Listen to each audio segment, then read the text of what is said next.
اللہ کے بندو، قرآن حدیث کی روشنی سے ہمیں یہ پتہ چلتا ہے کہ جس وقت جس قوم میں جو بیماری ہو اس بیماری کو ہائی لائٹ کرنا چاہیے. یہ قرآن و حدیث ہی کہتا ہے.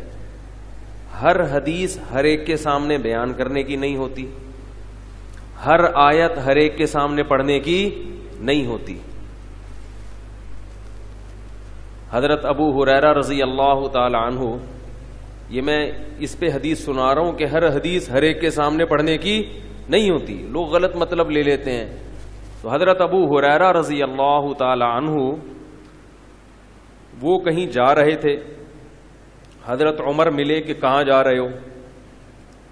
حضرت ابو ہریرہ رضی اللہ تعالی عنہ نے فرمایا کہ میں نے نبی سے یہ حدیث سنی ہے، من قال لا الہ الا اللہ دخل الجنہ، جس نے کہہ دیا کہ لا الہ الا اللہ وہ جنت میں داخل ہوگا.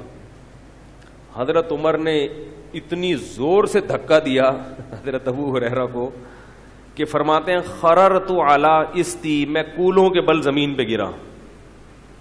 منع کیا کہ یہ حدیث لوگوں کو بیان، بولو بھائی، نہیں. کیوں؟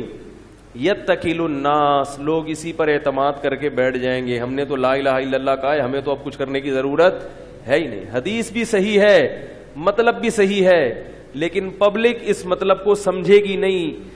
جو مخلص صحابہ ہیں، جو ذہین ہیں، جن کے دل میں اللہ کا بہت زیادہ خوف ہے، وہ تو سمجھیں گے. عام لوگ وہ یہ سمجھیں گے کہ بھئی بس لا الہ الا اللہ کہہ دینا کافی ہے. ویڈیو کے نیچے سبسکرائب کے بٹن پہ کلک کریں، بیل کے آئیکن پہ کلک کیجئے تاکہ ہر نئی ویڈیو کی نوٹیفیکیشن آپ کو مل جائے.